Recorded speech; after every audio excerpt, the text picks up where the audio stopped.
शिक्षक, तुम कक्षा में लेट क्यों आई? लड़की, सर एक लड़का मेरा पीछा कर रहा था। शिक्षक, तो फिर? लड़की, वो बहुत धीरे धीरे चल रहा था। शिक्षक विद्यार्थी से सेमेस्टर सिस्टम के फायदे बताओ। विद्यार्थी, सर फायदे तो पता नहीं, पर बेइज्जती साल में 2 बार जरूर होती है। समता अंग्रेजी के पेपर में फेल हो गया। ट्रांसलेशन की वजह, मैं एक आदमी हूँ। I am a mango man. मुझे इंग्लिश आती है। English comes to me. मेरा ताल्लुक हरिपुर हजरा से है। I belong to Haripur 1000। सड़क पर गोलियां चल रही थी। Tablets are walking on the road.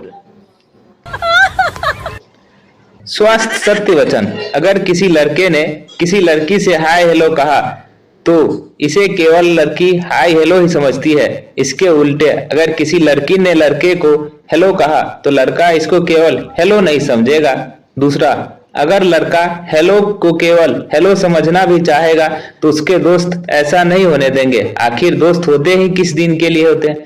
तीसरा, लड़की जिनकी गर्लफ्रेंड होती है और जिनकी नहीं होती है, वे केवल एक फर्क होता है, पहले वो लोग लड़कियों से बातें करते हैं और दूसरे वाले लड़कियों के बारे में बातें करते हैं। चौथा, इंजीनियरिंग कॉलेज छोड़ दिए जाए तो संसार में सुंदर लड़कियों की कोई कमी नहीं होती। पांचवा, जो इंजीनियरिंग कॉलेज जितना अच्छा होगा वहाँ लड़कियां की गुणवत्ता कॉलेज की रैंक के हिसाब से कम ही होगी। छठा, आपके मित्र कभी नहीं चाहते कि आपकी कोई गर्लफ्रेंड बने, वरना वो कैंटीन में किसके साथ बैठकर मौज मस्ती करेंगे। सातवां, कॉलेज में लड़कियों के पीछे पंजीकरण बिल्कुल मुफ्त होती है। बंदा साल में 2 बार लड़कियों से बात नहीं करेगा, लेकिन कैंटीन में हमेशा मेरी वाली तेरी वाली संबोधन से ही बात होगी। स्कूल में आग लग गई, सब बच्चे खुश थे, अब स्कूल नहीं आना पड़ेगा। पर एक बच्चा उदास था। अध्यापक छात्र से, बेटा तुम उदास क्यों हो? छात्र, सर आप जिंदा कैसे बच गए? संता गधे पर बैठकर कॉलेज जाता था।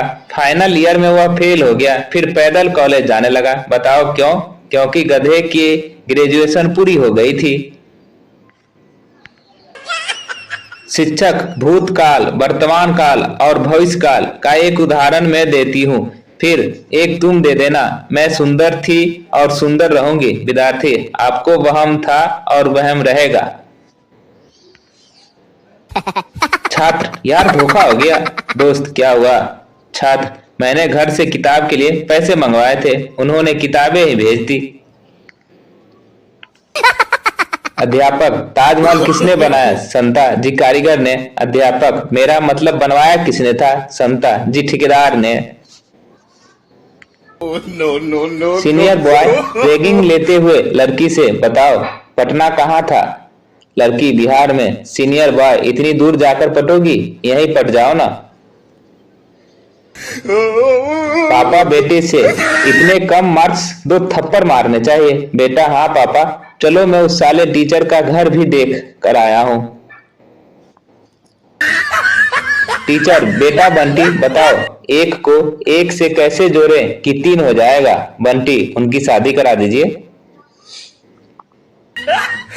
कॉमर्स के प्रोफेसर ने अपने विद्यार्थी से पूछा, व्यवसाय शुरू करने के लिए वित्त सहायता प्राप्त करने का सबसे भरोसेमंद स्रोत कौन सा है? विद्यार्थी, बीवी के पिताजी यानी ससुर साहब। 2 सगे भाई एक ही स्कूल और एक ही कक्षा में पढ़ते थे। उनके मौखिक इम्तिहान हो रहे थे। जब दोनों शाम को घर आए तो माँ ने पूछा, राजू आज तुमसे मास्टर जी ने क्या पूछा? राजू ने कहा, उन्होंने मुझे पिता का नाम लिखने को कहा, मैंने लिखा श्यामलाल।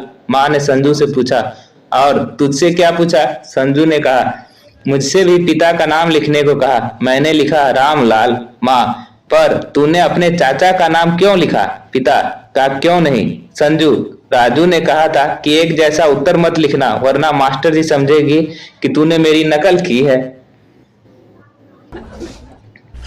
क्लास में नैतिक शिक्षा के पाठ के दौरान बच्चों को चोरी करना बुरी बात है, यह समझाने के बाद टीचर ने पूछा, अच्छा बताओ, यदि मैं किसी आदमी की जेब से उसे बताए बिना रुपए निकाल लेती हूँ तो मैं क्या कहलाऊंगी?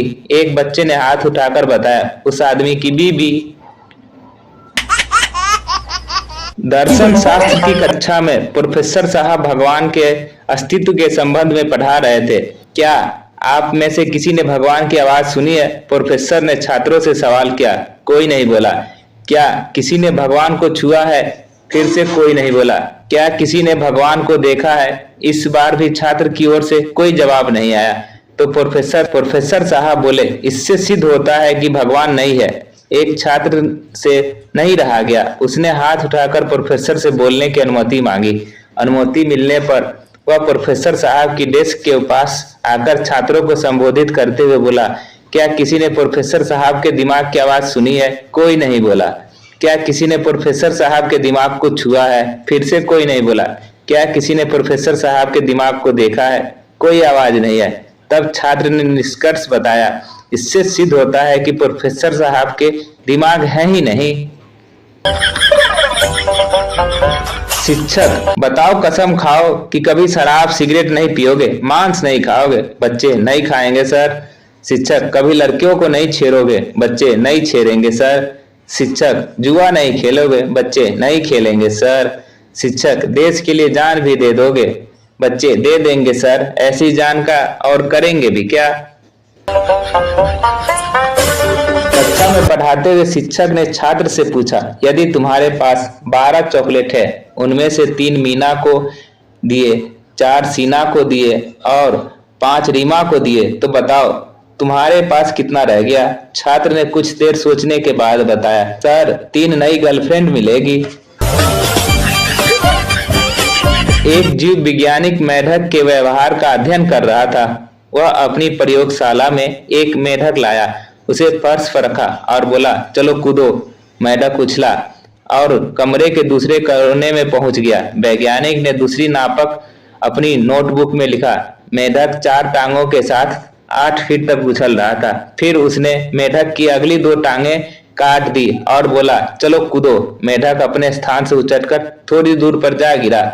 वैज्ञानिक ने अपनी नोटबुक में लिखा, मेढक 2 टांगों के साथ 3 फीट तक उछलता है। इसके बाद वैज्ञानिक ने मेढक की पीछे की भी दोनों टांगें काट दी और मेढक से बोला, चलो कूदो। मेढक अपनी जगह पर पड़ा था। वैज्ञानिक ने फिर कहा, कूदो, चलो कूदो, पर मेढक टस से मस नहीं हुआ। वैज्ञानिक ने बार बार आदेश दिया। मेढक जैसा पड़ा था वैसा ही पड़ा रहा। वैज्ञानिक ने अपनी नोटबुक में अंतिम निष्कर्ष लिखा, चारों टांग काटने के बाद मेढक बहरा हो जाता है। एक लड़के को सुपरमार्केट में नौकरी पर रख लिया गया। नौकरी के पहले दिन जब वह वहां पहुंचा तो मैनेजर ने मुस्कुराहट के साथ उसका स्वागत किया। उसके हाथ में एक झाड़ू थमाई और कहा, तुम्हारा पहला काम है स्टोर की सफाई करना। लेकिन मैं एक कॉलेज ग्रेजुएट हूँ। लड़के ने कहा, ओह अच्छा, दरअसल मुझे पता नहीं था। मैनेजर ने कहा, लाओ ये झाड़ू मुझे दे दो, मैं तुम्हें बताता हूँ कि कैसे करना है। कॉलेज के पहले दिन प्राचार्य महोदय ने छात्रों को कॉलेज के नियम समझाए। कोई भी लड़का लड़कियों के हॉस्टल में नहीं जा सकेगा। इसी प्रकार कोई भी लड़की लड़कों के हॉस्टल में नहीं जा सकती। इस नियम का उल्लंघन करने पर पहली बार 100 रुपये का जुर्माना होगा, दूसरी बार पकड़े जाने पर 200 रुपये का जुर्माना भरना पड़ेगा। इसी प्रकार तीसरी बार पकड़े गए तो 1000 रुपये का जुर्माना होगा। किसी को इस बारे में कुछ पूछना है? एक लड़के ने हाथ उठाया और पूछा, पूरे एक सत्र के लिए क्या देना होगा सर? दोस्तों, आपको हमारी जोक कैसी लगती है कमेंट कर जरूर बताएं। अच्छी लगी तो लाइक कर दें और चैनल को सब्सक्राइब कर दें। धन्यवाद।